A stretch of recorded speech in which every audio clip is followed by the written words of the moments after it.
I'll never forget that night. When you live alone in an old rented room, you get used to strange sounds. The wind whistling through a cracked window, cats fighting on the roof, the occasional dripping from the bathroom tap, even though you've tightened it more times than you can count. But that night, something felt different. It was around 3 a.m. I had just fallen asleep, deep enough to be groggy, but light enough to wake at the slightest sound. And that's when I heard it. A knock at the door. Not loud, not aggressive, just slow, measured, like whoever was on the other side knew I was awake. At first I thought I was dreaming, but then it came again. Knock, knock. My heart started beating faster. No one visits me at that hour. No one even knows I live here except one friend, and he was out of town on a business trip. I got up, carefully trying not to make any sound. I didn't turn on the lights. The hallway felt colder than usual. I approached the door and looked through the peephole. There was no one there, but the knocking. It didn't stop. I held my breath. Still no one in sight, but the knocking. It didn't stop. It continued, slowly, with long pauses between each knock. Almost polite. Knock, knock. I stepped back from the peephole. My instincts told me not to open the door. Instead, I sat on the floor against the wall, in the dark, listening. After about 2 minutes, the knocking stopped. I waited another 10. Nothing. Finally, I gathered enough courage to switch on the hallway light and open the door, just a crack. The corridor was empty. But there, lying right at my doorstep, was something that hadn't been there before. A small envelope. No name. No address. Just a thin black string tied around it, like the kind you'd see in old letters from a war movie. I picked it up, brought it inside, and locked the door immediately. My hands were shaking. I placed the envelope on the table and stared at it, unsure if I should open it. But of course I did. Inside the envelope was a photograph. It was slightly faded, like it had been taken years ago. But it wasn't an old photo. It was me lying in my bed. The exact bed I had fallen asleep in that night. Same blanket, same pillow, same position. But I hadn't taken that picture. My breath caught in my throat. I turned the photo over with trembling fingers. There were only 2 words written in black ink. You moved. That was when I noticed. The window in the photo behind my bed, it was slightly open. I turned slowly toward my actual window. It was shut. But there, in the dust on the outside glass, was a handprint. And below it, a second envelope. I didn't sleep that night. I moved out the next morning. I never opened the second envelope. And I pray every night that whoever or whatever left it never comes looking for me again.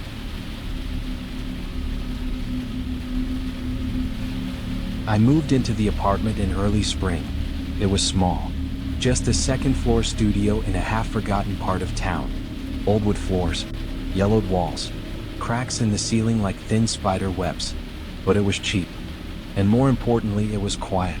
I had just left a noisy share house, and I was desperate for silence, even if that silence came with creaking pipes and flickering hallway lights. On the day I moved in, I found something odd. A tall mirror, leaning against the far wall of the bedroom. I hadn't brought a mirror. The landlord didn't mention anything about one. And yet there it was, about 6 feet tall, dust-covered. Its silver frame chipped at the edges like something old and forgotten. The glass wasn't perfectly clear either. It was aged, slightly clouded near the corners, as if the past refused to let go. I thought about getting rid of it, but something made me stop. It wasn't beautiful, but it had presence. Wait, so I cleaned the dust off and left it standing, just where I found it, against the bedroom wall. That first night, I didn't think about it at all. I was too tired, too drained from moving boxes and furniture. I fell asleep early, deep and dreamless. The second night, I noticed something. Just as I was falling asleep, there was a sound, soft, like something tapping lightly against glass. I sat up, listened, but it didn't come again. I blamed the wind, or maybe the radiator. Old buildings made noise. That's what they did. Still, I found myself glancing at the mirror before turning off the light. Just a quick look, nothing strange. But the third night, something changed. It was around 2 a.m. I woke up thirsty and stumbled into the kitchen for water.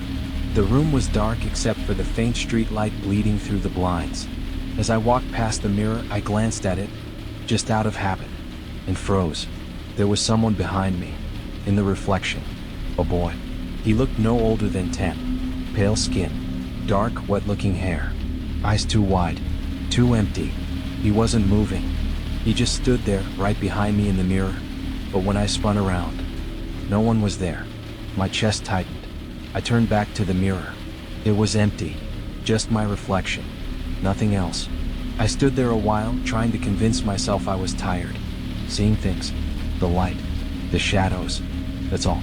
Eventually, I crawled back into bed. But I didn't sleep much. I kept thinking about the boy. About the look in his eyes. Blank. But watching. Like he had all the time in the world. The next morning, I laughed it off.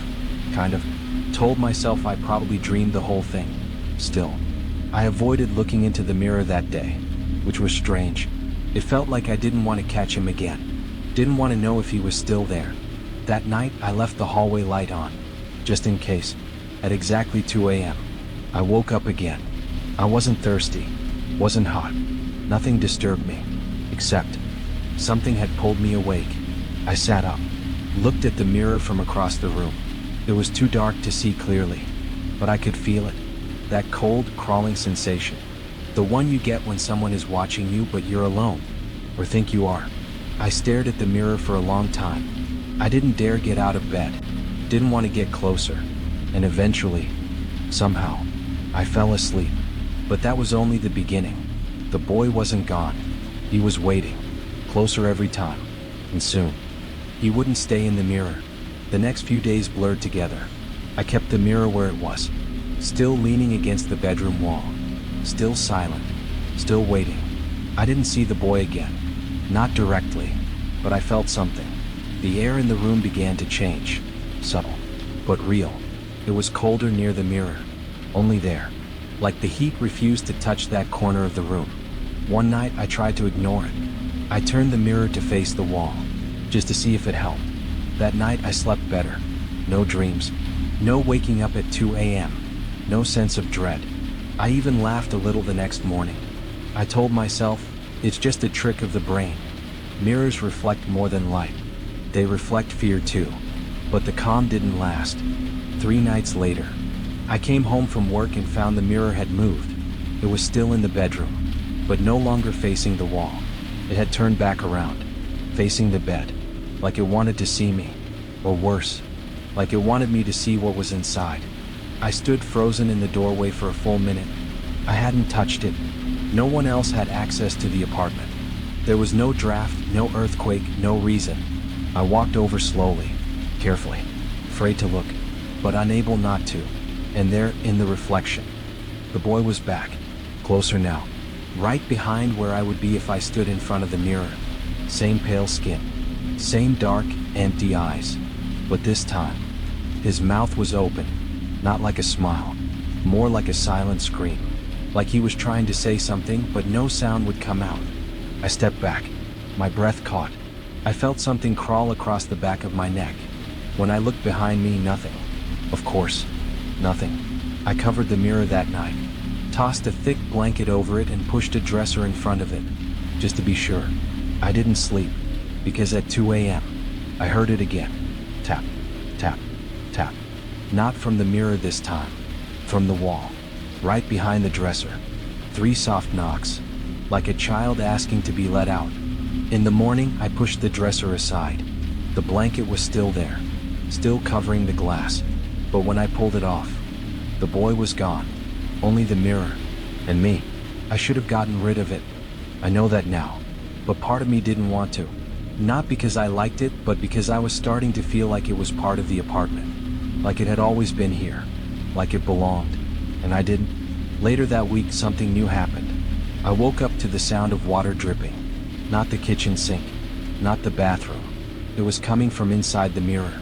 I know how that sounds, but I swear, when I got up and stood in front of it, I heard it clearer. Drip, drip, drip. And the floor in the reflection, it was wet, like someone had just stepped out of the rain. But my real floor? Bone dry. I took a deep breath, reached out, and touched the mirror's surface. It was cold, but not like glass, more like skin left out in the snow. I pulled my hand away quickly. There was condensation on the mirror now, a small circle where my fingers had been. And there, written in the fog, slowly appearing from inside the glass, was a word. Look. I stepped back, shaking. Didn't sleep that night. Didn't turn off the lights. Didn't close my eyes for more than a few seconds at a time. Every time I looked at the mirror, the word was still there, written from the inside. The next morning it was gone, completely clear. No sign it had ever been written at all. But the message was clear. He wanted me to keep watching, to see what was coming next. And deep down, I knew this wasn't just a boy, not anymore. Whatever he was, he had seen me. And now, he wasn't finished. I started sleeping on the couch, far from the mirror, far from that corner of the bedroom where the cold never left. But even then, he found ways to remind me, little things. At first, a door creaking open that I knew I had shut, a shadow flickering across the TV when it was turned off, footsteps, soft, light, across the floorboards at 2 a.m. Always 2 a.m. One night, I woke to the sound of breathing. Not mine. It was close, wet, shallow, like lungs struggling underwater. I didn't move, didn't even blink. It was right behind me. I told myself not to turn around, that if I didn't look, nothing would be there. But I did. Of course I did. There was nothing, just the room, dark. But when I turned back toward the hallway, the mirror was there. It had moved, no longer in the bedroom, now standing in the center of the hallway. How did it get there? It was heavy, almost impossible to move alone. I didn't hear anything drag across the floor, but it was there, facing me, waiting. The reflection wasn't of the hallway. It was my bedroom, exactly as I had left it. Except one thing. There was someone lying in my bed, face turned toward the mirror, blanket pulled to their chin, staring straight out at me. I stepped closer, and that's when the person in the bed blinked. Not me, not a reflection, something else, something that looked like me, but wasn't. I threw a blanket over the mirror, left it where it stood, didn't touch it, didn't move it. I slept in the stairwell that night, just to be away from it. The other tenants gave me strange looks the next morning, but no one asked. I started researching the building. It was old, yes, but there were no stories, no deaths, no murders, at least not public ones. But the mirror? I asked the landlord about it. He said it had been there when he bought the place over 15 years ago. Never moved it, never thought to. No one ever lived in that unit long. They always left within months. He didn't know why, didn't care. I should have left then, but part of me was hooked. I needed to know who the boy was, why he was in the mirror, why me. So I set up a camera, pointed directly at the mirror, let it record overnight. The next morning I checked the footage. Hours of silence, nothing, until 2:03 a.m. The screen flickered, just for a second, then static. The camera showed someone standing in front of the mirror, me. But I was asleep on the couch the whole night. I checked the timestamp. I hadn't moved, but on the video the version of me stared into the mirror, slowly leaned in, then vanished. No footsteps, no sound, just gone. The reflection stayed, alone, and in it, the boy appeared, just for a moment. He smiled again, then looked at the camera, directly at it, as if he knew I would watch later. That night I heard the tapping again, not from the mirror, from the window. I lived on the second floor, no balcony, no ledge, but there was a shadow outside the window, and it had no shape, just movement, pacing, waiting.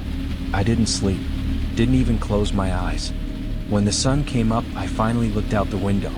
No one was there, but on the glass, a handprint, small, like a child's, but there were 4 fingers, only 4. I packed my bags that morning. I told myself I was leaving for good, that I didn't care about the deposit, that I didn't care about finding a new place. I just wanted out. But something stopped me. One last time. I stood in front of the mirror. The glass was clean. No fog, no fingerprints, no boy, just my reflection, alone. I stared at it for a long time, studied it, looking for something out of place, a ripple, a delay, anything, nothing. And then, without warning, my reflection blinked, But I didn't. I froze. My heart skipped. My breath caught in my throat. My reflection blinked again, tilted its head, and smiled. It wasn't me. Not anymore. Whatever was on the other side. It had been watching, learning, and now it was good at pretending. I backed away, hands shaking. I turned, ready to leave, ready to run. And that's when I saw it. The door. My front door. It was gone. In its place. Another mirror. Same frame. Same size. Now there were two. One behind me. One in front. And in both reflections. The boy. Standing still. Watching. And then they moved. At the same time. Stepping forward. Closer to the glass. Their mouths opened. What? Too wide. Their eyes rolled back. And they started screaming. But no sound came out. Only silence. A thick, crushing silence that filled the room like water. I covered my ears even though there was nothing to hear. I fell to my knees. Closed my eyes. I wanted to disappear. Wanted to forget I'd ever found that damn mirror. When I opened my eyes again, everything was normal. One mirror. One door. No boy. No double. Just me. I walked out. Didn't pack. Didn't lock the door. I never went back. Weeks passed. I moved into a new place. No mirrors. None. Not even in the bathroom. But sometimes I catch myself. Avoiding reflections. Shaving in the dark. Turning off the phone screen before it lights up my face. Because I don't trust it anymore. Any of it. And last night, it happened again. I was walking past a storefront. Late. The windows were dark. The shop was closed. And the glass reflected the empty street behind me. Except, there was a boy, standing just behind my shoulder, smiling.